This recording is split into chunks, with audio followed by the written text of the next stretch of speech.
Video na qabadhee dhufee as mana guddaa mana ijaaramaa jiru kana jechuudha. Namoota sadiitu na cinatti argaman. Namoonni sadan kun mana kana keessatti dhokatu jechuudha. Mana kana keessatti dhokatu abbaan umarratti hafee birri 100 badhaafamaa jechuudha. Amma xumuraatiin wajjin tura. Subscribe gochuun mun dagatina gara video. Tokko lama sadi jalqaba amma dhiquudhaan itti silii lakka.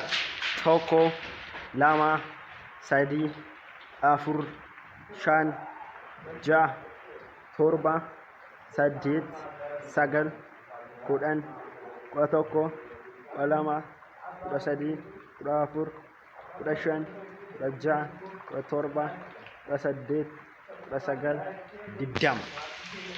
Egaan hordoftoota keenya yeroo ammaa kana hundumti isaanii dhokatanii jiru jechuudha. Gama barbaadutti itti fufnaa na wajjin tura.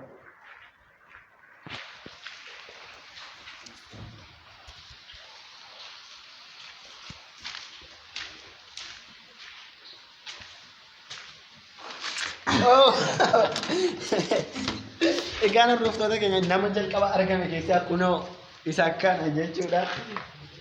Egaan inni immoo na gargaaree yoo natti cimeef na gargaaree warroota afaan waan barbaaduu danda'a jechuudha. Nuuliin tura.